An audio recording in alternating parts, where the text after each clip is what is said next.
నమస్తే అండి. ఈరోజు ఆమ్ పన్నా చేస్తున్నాను అన్నమాట. దీన్ని కచ్చి కేరి కూడా కైరీ అంటారు.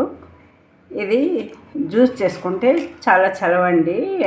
సమ్మర్కి ఇది బాగుంటుంది. దీనికి కావాల్సిన పదార్థాలు వచ్చి 2 మామిడికాయలు అనమాట, బెల్లం, ఇది వచ్చి జీలకర్ర పౌడర్ అండి, వేయించి పెట్టి మిక్సీ పట్టుకున్నాను అనమాట. ఇది పైతోలు తీసేసి ఒక కుక్కర్లో పెట్టి 3 విజిల్లు రావాలండి. పైతోలు తీసేసానండి, కానీ జ్యూస్కు మాత్రం బెంగళూరు మామిడికాయలే బాగుంటాయండి. ఇప్పుడు కుక్కర్లో పెడుతున్నానండి. పెట్టేసి ఒక గ్లాస్ వాటర్ వేసేసి, ఒక గ్లాస్ వాటర్ వేయాలండి. ఇది ఉడకటానికి 3 విజిల్స్ వస్తే చాలండి.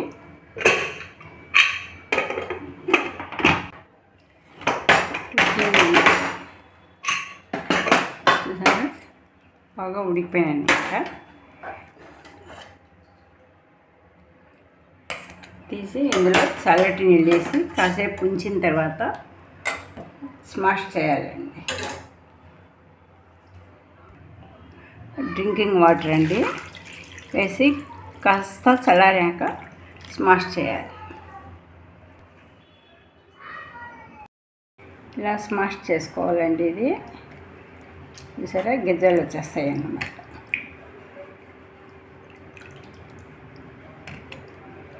ఇప్పుడు మిక్సీకి వేసుకోవాలండి. స్మాష్ చేసుకుని మిక్సీకి వేయాలన్నమాట. వేసుకున్న తర్వాత బెల్లం వేసుకోవాలండి.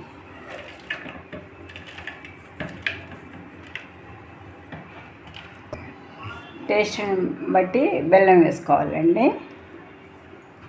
సాల్ట్ కూడా 1 స్పూన్ అండి.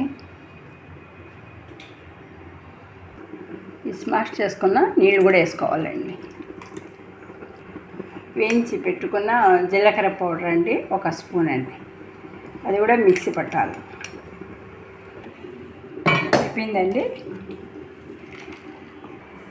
రెడీ అండి ఆమ్ పన్నా. ఇది ఫ్రిడ్జ్లో పెట్టుకొని ఎప్పుడైనా ఒక 3-4 డేస్ వరకు ఉంటుందండి నిల్వ.